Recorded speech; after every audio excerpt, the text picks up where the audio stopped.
Welcome to Adopting Zero Trust, an independent podcast. Our hosts, Elliot Volkman and Neil Dennis, will have transparent and open conversations with the people driving modern security approaches forward, while leaving vendor hype behind. It's time to remove implicit trust and buzzwords and get to the root of the movement. Hello and welcome back to Adopting Zero Trust, or AZT. I am Elliot, your producer, alongside Neil, your host. And today, I will not lie, I am really jazzed up and hyped up about this, not just because of where our guest comes from, and it is a thing that I use on the daily, including for our podcast, but because of how he has positioned and put some perspective around the concept of zero trust. If you are familiar at all with how organizations have built strategies and concepts around zero trust, it is a little drawn out, to say the least. In the last weeks, he's announcing an entire new zero trust office that they're putting together. There's books around it, and it just looks like years upon years to be able to achieve something. And is that really like the way that we want to position things if it is absolutely crucial and critical? So that is all to say, today we're going to be discussing zero trust in an MVP, or a most viable security perspective. We'll figure out that. I'll hand that off to the guest to be able to actually communicate that. So without further ado, Kane, if you could introduce yourselves and give maybe a little bit of background, and then we'll go from there. Yeah, absolutely. I'm Kane. As Elliot said, I think he likes it because I live in New Zealand. And so I think there's going to be some Lord of the Rings trivia that might come up in this podcast as well. We'll see how that goes. Currently, I'm working at Canva. So for those who don't know, design company that does presentations, docs, that kind of thing. And we're currently in the process of building out Zero Trust there. My experience with Zero Trust has been building it at Shopify, at Atlassian, and a few smaller consultancies and startups along the time. And so the idea is that, maybe I take a slightly less traditional approach than what you would see in many places and build sort of, I don't want to say hacky, but build the minimum thing that you need to get the biggest security bang for your buck as soon as you can, basically. So rather than spending 2-3 years doing the planning, actually having something in place within 6 to 12 months and then iterating, building, and taking more of a builder approach than this sort of architecture approach. Absolutely. So you nailed it. That is exactly why you're here. And it's not just because your amazing beard. And yes, the New Zealand thing is cool too. But that is the focal point. And of course, as per usual, Neil will take you down some other rabbit hole, I'm sure. And we'll probably ask you for 30 other return visits on back to the show. But that is absolutely crucial because it is not really something that people have communicated effectively of how to develop this in a way where you can attack something, show impact and value, which in cybersecurity is always treated as like a cost center and you got to do more with less and all that good stuff. In George Finney's book, Project Zero Trust, it talks about that to an extent, but it still talks about a much longer cycle. And it sounds like from your perspective that you're able to attack one strategic thing, show impact, and then maybe expand from there. But I'd love to maybe expand upon that a little bit. What does that look like for you outside of maybe some kind of hacky things? Like, is it based on impact? What's the outcome that you're looking for with this philosophy? It's a good question. I think it really depends on the organization, but I always start these projects out by sort of bucketing your applications into sort of risk tiers and thinking, does this have any sensitive data? And what that means to different companies will be very different. An approach I personally like is splitting down your data into user-generated content, PII, and splitting that into internal and external PII. And then you really dive down into where is our most sensitive data stored? And then from that, you take another layer above that and you go, what controls access to our most sensitive data? So for example, Microsoft Intune, MDM, might not store any data, but it is certainly going to control access to your machines, and then your machines are going to then access your data stores. And so you need to think maybe 1, maybe 2 steps back. But I do think taking that risk-based approach and working out what you care about the most and then focusing on that stuff. And so the way I normally recommend Zero Trust is it is a cake. You can cut it into as many slices as you want. It's going to depend on how big and complex the company is and that kind of thing. But I always recommend that the first sort of slice that you cut is protecting your most critical application and making sure that you can only access them from legitimate corporate-owned devices. Because the idea is that you probably don't want people accessing AWS, GCP, or customer data. with their personal mobile phones. And we've seen all sorts of breaches where like a Plex server got breached in one company and then they pivoted Plex server to the work account. And then from there into the corporate like network. And so I always find just you're better off protecting those things as soon as you can and then worrying about the other stuff later than spending 3 years without protecting a single thing. Interesting. So are you more or less using your, I don't know, let's call it risk register to help prioritize where you would attack this? Or is it more specifically those examples that you highlighted are like, these are typically like the lowest hanging fruit that we need to attack and cover? Or is it more internalized and prioritized in another format? I think the risk register is your sort, like it's where you start. It won't always be what you use. And the reason for that is sort of, you need to also consider usability as well as security when you're doing this. So for example, maybe I've got really sensitive customer data and it's stored in Zendesk for customer support or something like that. But maybe customer support agents need to be able to access things from their mobile in order to test customer queries. And so you may not have corporate mobile devices at the point. You might only have personal devices. And so you might say, this is super critical. We definitely do want to protect it, but we can't do it now. And so you need to make those trade-offs almost. And so then you might say, okay, I'm going to create my own standard underneath of the sort of risk register of the company. I'm going to have deviations from that standard, and I'm going to explain those deviations as to why. And then you may come back to those in later iterations where you start to clean up some of the prior things that you've left as exceptions. All right, Neil, I'm going to hand this off to you. I feel like this is your world now. Yeah. So buckets in my brain are spinning a little bit. So from a terms background, real quick for you, Kate, I come from an Intel background. So I tend to work a lot in theory with requirements in a perfect world. So you talk about the risk register. I'm going to go backwards here with some of the stuff you mentioned. So you talk about the risk register. So for those in a normal world, risk register, I think, is more or less a roundabout way to talk about the overall risk profile that hopefully the C-suite and everybody bought into, right? So in my world, that translates into requirements for protection. In zero trust world, that also loosely maps out in theory the similar aspects of where we should be going. And I think real quick key takeaway is, and the whole goal of this larger conversation today is bite-sized chunks make large impacts. The more you do, like the quicker you're able to get to those pieces, right? So like you mentioned, a little bit of a pie section, take a little piece, figure out what's hypercritical. Don't try to build a massive plan around the entire architecture. Try to figure out how to build a plan around that one little snippet, and then you can get to the rest of it as you move forward, at least proof of value. So with that, I think some of the things for me personally, these baby steps, what's your personal approach then, where what we've seen and what I think, LA, the reason one you on this call, where we have most people take a 3-year program, 2-year program approach to things, and they don't start doing anything, right? So let's say if you're trying to push for value or you're trying to push for funding or whatever it is, you want to do something, but you don't obviously want it to be 3 years out before you're able to start implementation. How would you coach someone to approach this to say, hey, give me $100,000 for this, even though I know I need 10 million for this later, but let's get the money today for this one little piece. What's the risk kind of conversation balance look like in your mind?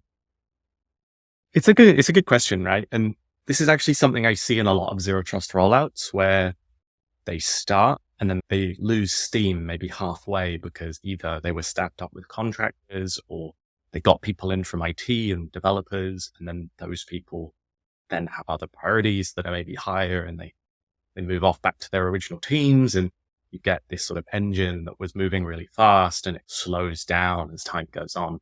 And so I think there are 2 approaches that could work depending on the company. I think you can absolutely set the 3-year plan.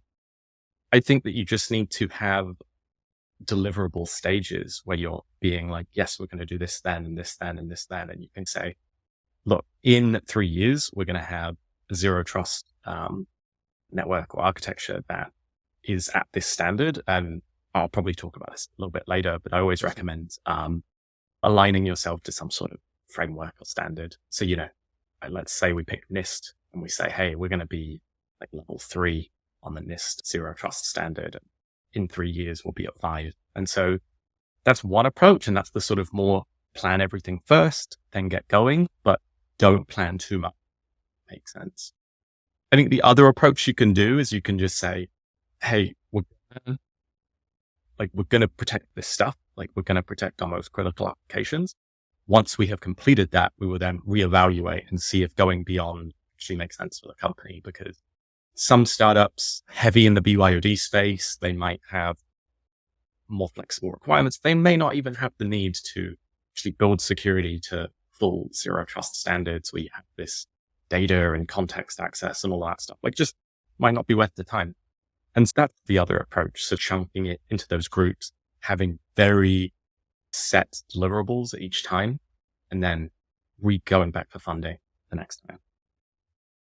So I think on that note, the microdization of your requirements and your effort. So let's get back to the illusion of 3-4 year programs for rollouts, but you want to show value prop now. And this leads into a different question about scale of economics. Obviously, if you're a massive company with 100 employees all working on zero trust modeling and rollout, you should just do it. But if you're smaller companies or a normal company where it's the one person that's getting asked to do stuff for the sake of that guy keeping his job next year, I think your mentality and the approach of let's just focus on one key thing. We'll build that, and then we'll build policy to fit the rest of the things as we go. Because the construct is all still at the core the same, right? So if you do it around critical infrastructure, you're already building policy that you can apply towards these other endeavors downstream in theory, at least fundamentals, right? It's just flipping what you're trying to protect and how you're rolling it out. So I think for most people, understanding bite-sized chunks is the best approach. Don't try to do it all in one large plan if it's literally just you doing it. Absolutely. And I'm not an advocate of doing no planning and just jumping in and going, hey, we'll probably work it out. I think the granularity is the difference. I might build a project and I might say, we're going to build public key infrastructure and we're going to support all of our devices and we're going to build access criteria for them. And you find a lot of people will go too granular with it, though. They won't be happy with, we're going to have a project to build PKI. They just want to know everything now. They're going to want to know like, oh, but how long do the certificates live and how are we going to do revocation? And will it connect up to all of our MDMs and stuff like that? And I think you just need to accept that, yes, these things will probably work. You'll probably get through it. You may have to do more work than you expected sometimes. You may have problems with vendors where they don't support the thing you need and you might push them early to get them to start building things. But if you get too into the weeds, you like you say, you just spend too long planning. And by then some new tool will have come out. You will have released some stuff internally. And then that's more stuff you've got to add into the plan. And then you just end up planning forever, right? I like that one. We had a wonderful quick chat about technology on LinkedIn, but who's really at fault? But that being said, I'm not going to repeat my quote from LinkedIn here. I will if you want. Yeah. I built an entire website to troll those people. I think it was like topzerotrust.com. If you click it's Zero Trust EDR or SIM or whatever you go to, it's not actually a product. Tangent incoming, Kane. Here we go. Go ahead. I'm interested to hear because I think I missed this one. So yeah, Elliot loves to troll the trolls, basically. We've got these, like you're aware of, having done this countless times now. You go out and you start looking for, it doesn't have to be just zero trust. Start looking for a solution because it's the latest flavor, like LLM and AI right now and ChatGPT related stuff. Magically, every vendor that's a top security performer magically has something in their marketing slick sheets that says LLM, APT, or API, or APT-ish wannabe, but flavor of the day stuff, right? But it's all bull crap most of the times. It's just them repackaging old things and slapping a label on it. So it has built a wonderful site and interactions around those types of engagements. And let's get you the single pane of glass API LLM model for your EDR solution that does zero trust out of the box. Things like that. Being said, interactions on LinkedIn, having to deal with that. I'm going to ask you a question at the end of this, but I'm going to get to the point.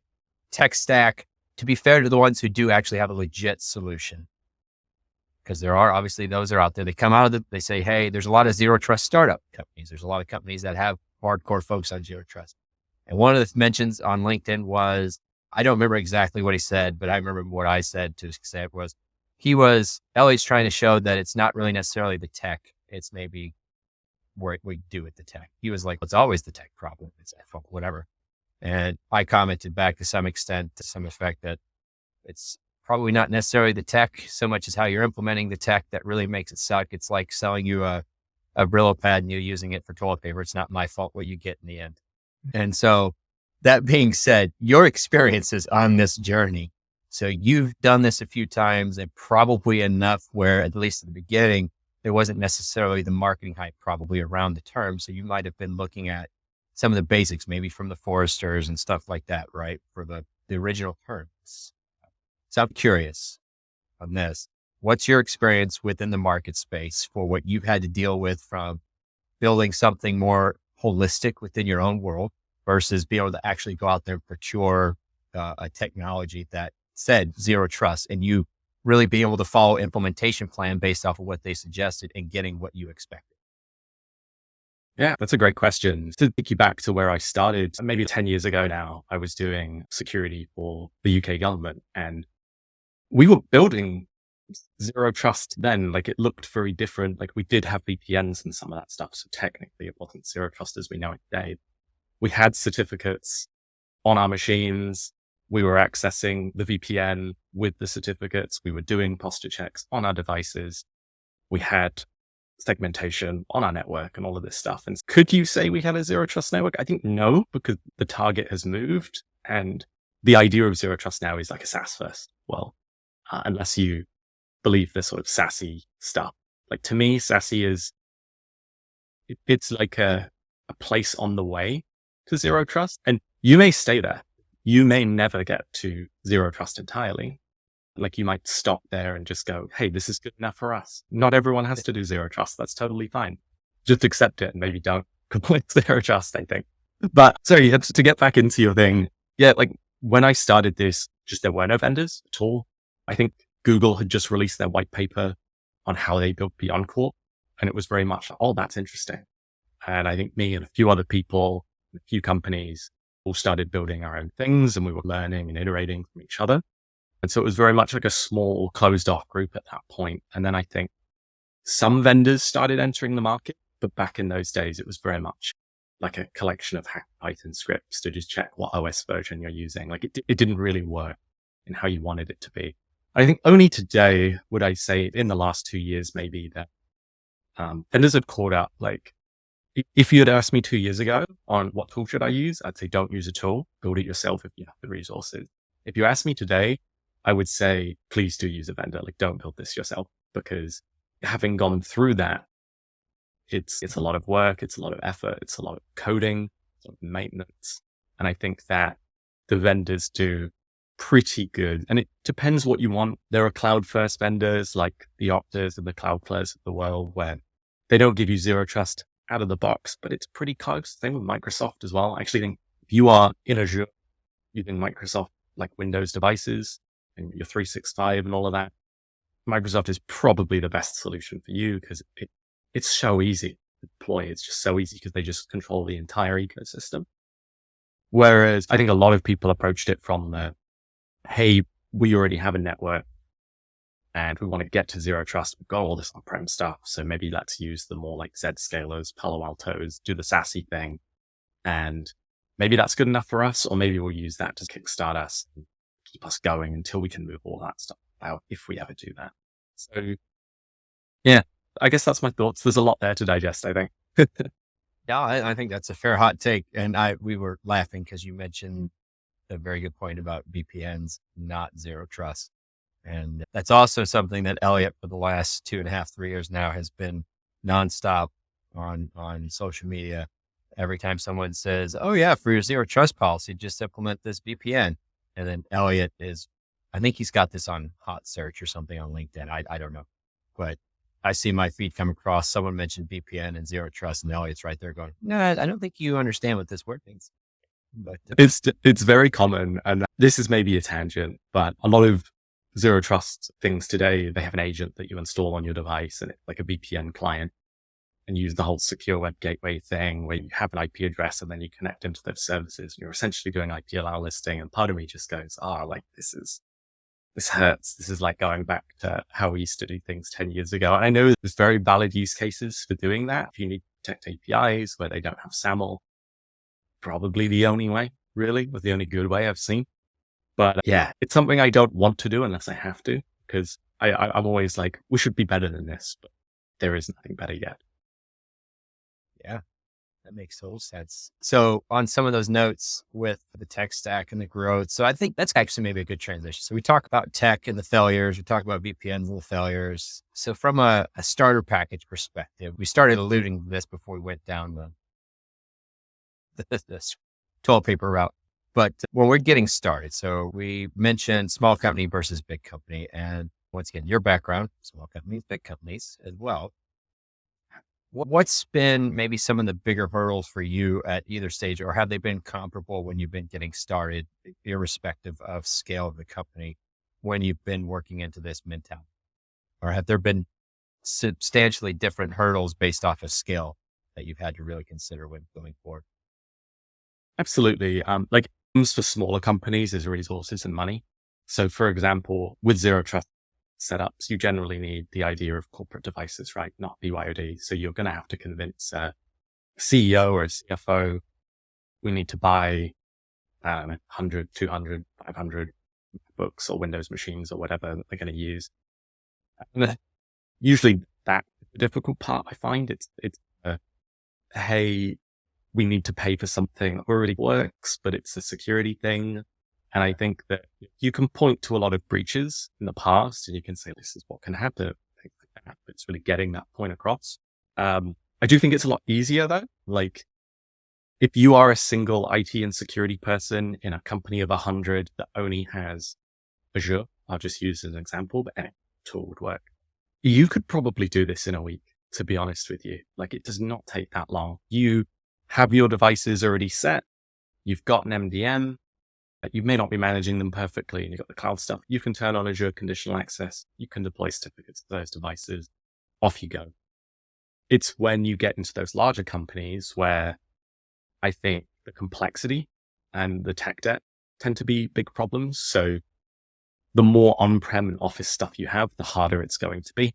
The more distributed your developers are, if you are a developer shop, makes it harder. So if you have different squads and I don't know, maybe some code on GCP and some in AWS and some are using Cloudflare workers or something, that's 3 different platforms. And if you have Windows and Mac and Linux and all of these other things, now you've got 3 MDMs that you've got to support. And so you're ending up doing the same work like 20 times because of all of these different groups that you need to deal with. And so this may be spicy, but I think that you need to bring those groups down. And so if you have 10 Linux users in your company, do they really need to be using Linux? Can you just get rid of it? Because it's going to cause you a whole bunch of problems just supporting those 10 devices. And so I do recommend as much as possible simplifying. And people will scream and shout and say, no, we need these things. Just look at it from a business perspective. Do you need to test for Linux users? Maybe you build some software for Linux and Windows and Mac. Yeah, you probably do need those machines. Maybe you can move them to the cloud and you can isolate them and have these sandbox isolated workloads. And that may be a better approach than supporting those devices. I think there's one more problem that I find. And again, I think it's a bit of a spicy one, but it's politics, of course. It depends on the company in question. I would say in my experience in the past, I've had very little issues personally, but I have heard of teams having big problems. I don't want to call out network teams because I've had network teams, I have friends in network teams. I love my network teams, but I've heard of people having experiences where you're saying, we don't need the VPN anymore. We're going to use this other thing. And then they get protective because that's the thing they're managing today. And it's not like we're replacing the VPN and you don't have a job. We're changing the way it works. You're going to have to maybe change how you operate. Like maybe you are managing less complex firewalls and on-prem networks, and you'll be moving to more cloud, agent support, more desktop stuff.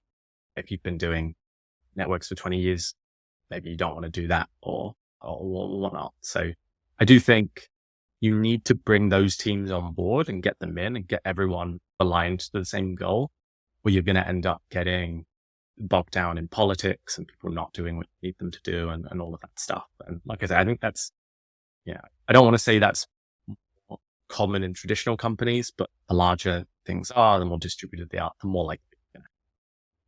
Yeah, politics are great, ain't they? So that does bring to mind a wonderful question Elliot had on the primer sheet. I think this is a really good question. So normally I don't ask Elliot's questions on the primer sheets. I just go through them, and if he likes them, he can come back to them. No, I'm kidding. That being said, so we talk about obviously implementation strategies, some of the hurdles there, like you just mentioned, people, person problems, stuff like that, tech stack stuff. By the way, you're not getting rid of my Linux, but you can try. The one thing here I think is neat to think about is the awareness factor of when you think your company's ready for this. And in reality, I think the answer is everyone's ready for it. They just need to realize it. But do you think there's some kind of key elements within these companies you've been at before that were legitimate tippers for, hey, we need to be serious about this and go forth with this zero trust mentality? Or were there opportunities there where you're like, maybe not today, but give yourself 6 months because you do really need to have X, Y, and Z beforehand kind of stuff? So, yeah. Yeah, that's a hard one, to be honest. Like, I do think you may occasionally come across something where you're like, we can't do this now, or it's not a priority now. I do think you should be quite critical on what those things are. Like, just because someone says, you can't take away my Linux machine, don't just say, okay, then whatever. I think you need to get it from a business perspective. And that's where leadership support comes in, right? If you have a head of engineering who knows the ins and outs of this, so maybe they could say, oh, we actually don't need that. Like, we can move that to AWS or something. They can use VMs or something else. Then that's probably the approach you're going to take. If you don't have leadership support and they're like, oh no, like, we love our engineers, obviously, but maybe they're not willing to make those trade-offs, you probably will struggle. And that's where I see a lot of these people like start and then get bogged down halfway, and they get bogged down in things like this. I do think you can make trade-offs though, right? I have seen people in the past just exclude certain devices from their zero trust checks. For example, if you're coming from a macOS device, you need a certificate, you need to be on the latest version, you need to have antivirus and stuff.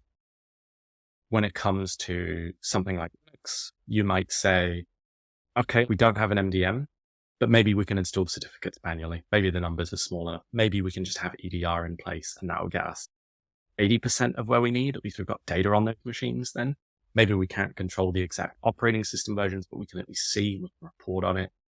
Like I say, I think I wouldn't take this approach without a little pushback.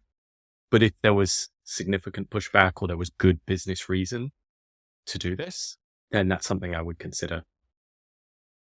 So another quick curiosity question. When we think about cost benefits, obviously we all agree cost benefit analysis is ridiculously good.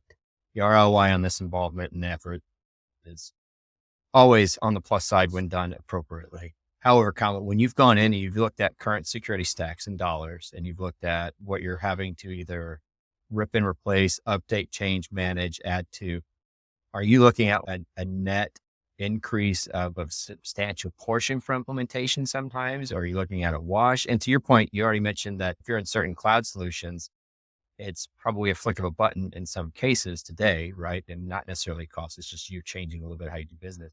But in the grand scheme of things, when you go through these process flows, is it a net wash? Is it typically a little bit more on the cost center side of the house as a whole? Or are we able to sometimes maybe even save a buck or two because we're implementing better tooling and streamlining that tooling to more effect?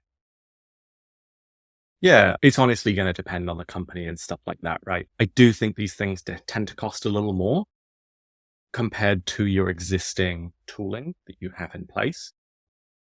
Does it cost more when you factor in incidents that you're having and things like that, and the cost of people and the response and the time? Hard to verify this. It's going to depend on all sorts of things. But I would probably argue that you should try and do that as best you can. And I'll go into a very key example, I think. So when it comes to zero trust, this is simplifying it a bit, but we tend to think of identity, devices, and SaaS, I think, or I would say people who have network stuff. Maybe network would be its own pillar for those. Identity is, I don't want to call one out as my favorite or most important, but it's identity. Like, when you look at most breaches that happen in real life that have caused stuff, it's stuff like phishing, it's credential stuffing, it's identity-based attacks, right? And so I do think when you are building your MVP, identity should be the first thing you do, and then everything else. And identity and SaaS and networks are tied together because you need to prevent access to these things using the identity. But it is something where I think that it is worth the investment. And like I say, to dive a bit deeper, something like YubiKeys, if you can roll out YubiKeys or security keys in general, that's going to cost you a lot of money. They cost, depends on the type, but anywhere between 20 and $60 per person. And then you're going to have breakages. You're going to have contractors that maybe only have them for a while before they send them back and stuff. It's going to add some overhead to IT to send these out and whatnot, but it's going to just almost entirely stop phishing in your enterprise. So is that cost worth the trade-off for you? Like, how many incidents have you had in the past year, 2 years, 3 years that have been a result of this? And could also start thinking then about our detection and response team have been dealing with all of this stuff, and they've been building alerts in Okta and Microsoft for phishing and all of this kind of stuff. They can now maybe focus their efforts on detecting malware and other stuff. And then you're getting more value out of that team because they no longer have to worry about this stuff as much. Of course, there's still going to be a few things, but it's not going to be as critical. That makes sense. I'm not going to lie. I know YubiKey helps obviously with the phishing piece, but because of my background, my response to helping that poor employee who's clicking yes, no, maybe, and all the email crap that comes in is to get them an orchestration device. But the hilarity being the cost of that tool, depending on the scale of your organization, is probably about the same as what it would be depending on how large. Like, if you're in a couple of thousand employee-based orchestration tool just to help do that one thing is probably going to cost the same as if you did put out YubiKeys for everybody. Like, you can do passkeys as well today on mobile, and they aren't as good as these single device passkeys like security keys. There's still ways they can be compromised. Like, you can compromise the 1Password account or the Google account that those keys are stored in. They're better than push. They're better than authentication apps. They're certainly better than SMS and call. And so that's something you might also want to consider, because that's much easier and much cheaper to implement than buying a $60 security key for every single person in the company. Yes. Oh, he knows a guy though. He can get him on discount. Now, I would love to see a completely FIDO compliant only environment in that same sense. Talk about GovSpace and tokenized accesses and things like that. Yeah. There's Elliot with his YubiKey. Coming from the government side, I think it's fun to talk about this in the private sector, when not saying that the government here in the States got it right in the 90s, early 2000s, but the concepts that we're playing with today, even though they're being defined as what they are, like PKI and your CAC. We had chip-enabled physical security card, right? And then you had an RSA token on top of that you walked around with every time you were in a security. So you had 2 out of the 3 right off the bat that you needed for authentication. Good luck. And when they implemented the CAC procedures alone, they implemented that like YubiKey. They implemented that because of phishing issues and mail forwarding issues, all this other fun stuff. And then things tanked overnight when they went global with that policy. That being said, so thinking about scalable economics, thinking about growth and cost benefit analysis, I think that's a really good take. I don't think we've really ever asked anybody kind of their thoughts on the value props outright on this. We also have only had a couple of people that I think that have done this from a practical app perspective more than at one facility. There's a lot of people we've talked to that have done this, and they've done really large journeys, and they've done a couple of focus journeys, but we haven't had someone that's done it multiple times, I think, really. So it's neat perspective wise from you to go down that rabbit hole with this. So I appreciate that. I've got maybe one more thought here, and it's back to the journey-based perspective. When you're going down the rabbit hole from your side of the house, is zero trust a never-ending journey? Or is it in the sense of, I know we've got to update things. Stuff obviously has to update. You got to do routine stuff. But is it really a never-ending journey where once you set this 3-year plan, it's really a 20-year plan until you quit the company or die? Or is it can you truly have an end state where it is more maintenance than implementation at some point in your livelihood? It's a really good question. I don't think it's been around long enough for anyone to really truly say, we're done. We got this in the bag. Like every system I've built in the past, like I still speak to the old teams. They are still carrying on with improvements and things like that. Like there is always more to do. I think when you look at it, a lot of it would probably just be like new technology that needs to come in and stuff like that. We're giving everyone Chromebooks now, and so we need to support that. And so that's another thing that we have to build out, or we've got new apps coming in constantly. But I do think that you will probably have an initial sprint, and then you'll get to the place that you need to be, and then you'll maybe reduce your headcount by, I don't know, anywhere between 10% and then you'll roll into a more maintenance mode. I do find that kind of sad, almost in a way. I do find that sort of zero trust, if I was to, like I say, slice and dice it, you've got your really basic policy-based decisions where you're saying, is this user on corporate devices? Do they have the latest version, etc.? And then going beyond that, there's this idea of contextual access and thinking more about all the data in all the systems we have these days. So you can say, Elliot has absolutely never gone and accessed Snowflake in his life, and now suddenly he's in there every day downloading all of our data. Maybe that's a bad thing. He shouldn't access. And of course, that's beyond making sure people only have access to do the things they need. But there's certainly some interesting things from like a customer perspective as well. So thinking like, maybe I'm a support engineer and I support customer A and B, but then suddenly I go and access C's data using like an emergency token or something because someone was out. Was that verified? And so I think that's probably where we're going now. I feel like that's definitely buzzwordy, just saying, yeah, we're going to use data to make it better. But that is what I see a lot of people working on today. And I find that the sort of the return on investment when you get into that is maybe lower, getting more into detections and alerting more so than prevention. But I don't think anyone apart from maybe Google and a few others have really started looking into stuff.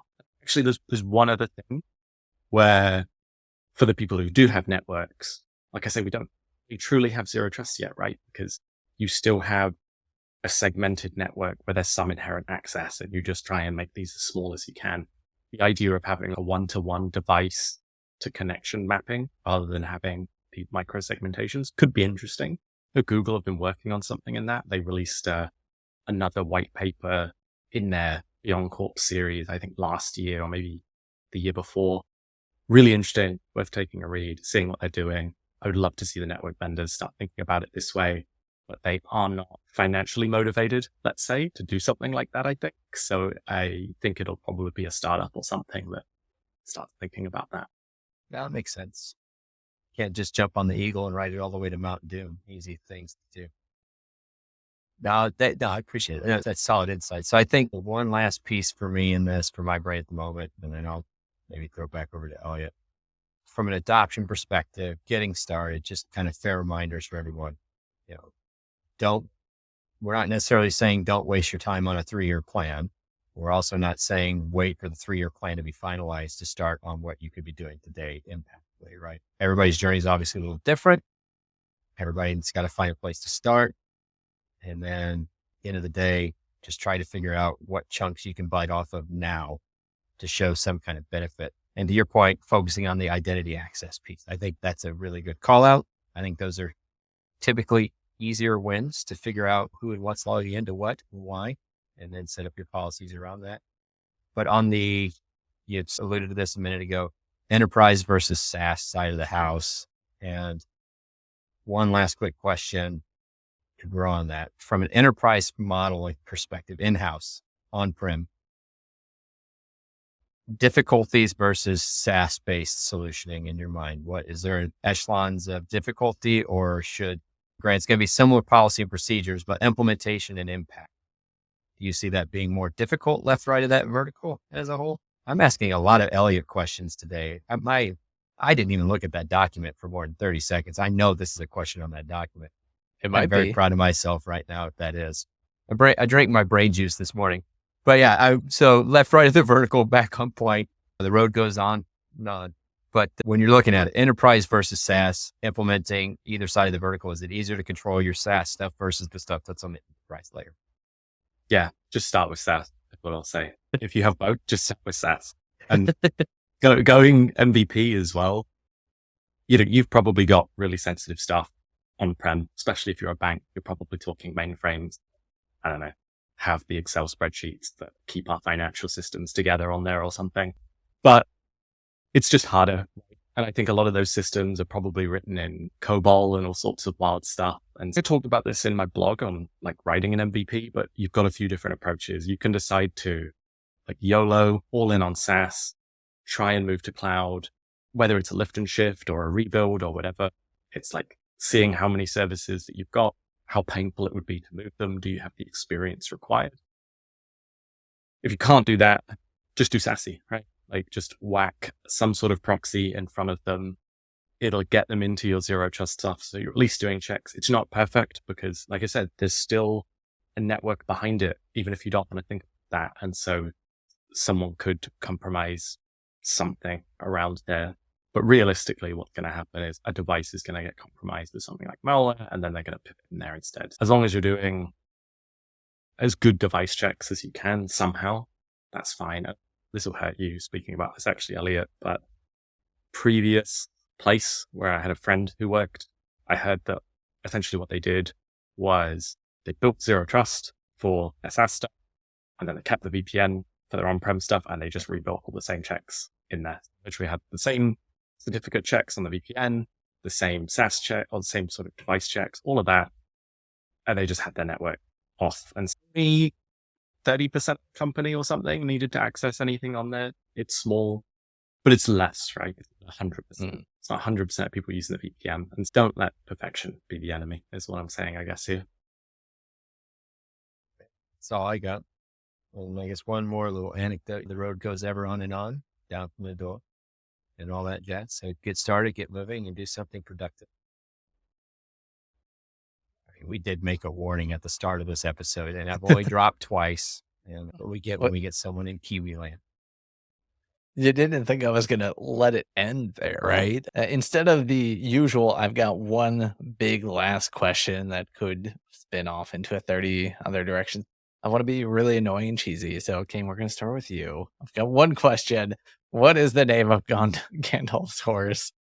And I can give you options if we need. I can tell you exactly right Yeah, now. I know you know. But that is actually one that I don't know. Maybe Perfect. if you All give right. me a few options, I might be able to guess. I'd look through like 30 of like questions. Like, yeah, you can kind of figure it out. Mr. Oates, Lil Jimbo, Knight Rider, or Shadowfax? It's Shadowfax, I think, right? Is that right, Neil? That is very accurate. Lord of all horses. It was down there somewhere in the back of the brain. And just to be politically I didn't correct know it. here, he is not Gandalf's horse. Shadowfax allows Gandalf to partake in his presence. Shadowfax is officially owned by no man or Meyer or Ishtari. So anyway, there we go. That's right back. This is totally off topic, but I recently went to the Weather Workshop here in Auckland with people who built a lot of the designs and stuff behind the movies. And at the end of it, there's like the typical shop, right? And usually I just walk through and I don't care at all. But there was a huge replica of Sauron's mace, and it was like $700 or something like that. And it was huge. And I was like, it'd be great to have that on the wall, wouldn't it? Yeah, it would. Oh, wow. Home defense as well. It's dual use. That's a write-off in some places. I'm just going to say, yeah. I will tell you, there's people on Etsy that have also built them, because last Halloween I went to Sauron. I had the drywall stilt and one, which also was a terrible idea. And I also ran like 80 miles the day before it. So I was trying to not die. Got it right over there. I'm not going to go reach over and grab it since mostly everyone listens, but I don't know. I got some dude to build like a really cool Sauron out of some foam core. Yeah. So just saying, there's some pretty good replicas of the mace on Etsy. Probably 500 though. And I love it. Yeah. And for those actually still listening at this point in the record, while the movies and what Peter Jackson did are phenomenal and should never be remade for what they were, the books are obviously always better. Yeah, we'll leave it at that. But And No, Sheila, hold on. I want to pick a scab. What are your thoughts on the Amazon version? I cannot use the words Got it. to All right. describe it here. Finished that before. Mostly PG. They spent a lot of money and it looks pretty. I'll leave it there. But with that means we are at the end of this episode. I have taken us off track. Unlike that's your role, Neil. So Kane, thank you so much for being here. We really appreciate your perspective. I also will recommend, if you all do not follow Kane on LinkedIn, that is where I ran into his post about Zero Trust MVPs. And he tends to share some pretty smart and intelligent things that I think a lot of us can grow and learn from. So go stalk him on there, follow him, whatever. But there's some good stuff there. Point in that direction. Anyways, that said, Kane, thank you again. We really appreciate you being here. Help us walk through this. This is a perspective and a area of focus we just haven't covered before. So it is always really neat to be able to see that there's just a million different ways to pull this conversation apart. Absolutely. Thanks for having me. It's been great. Thank you for joining AZT, an independent series. Your hosts have been Elliot Volkman and Neil Dennis. To learn more about Zero Trust, go to adoptingzerotrust.com, subscribe to our newsletter, or join our Slack community. Viewpoints expressed during the show do not reflect the brands, employers, or companies of our hosts, guests, or potential sponsors.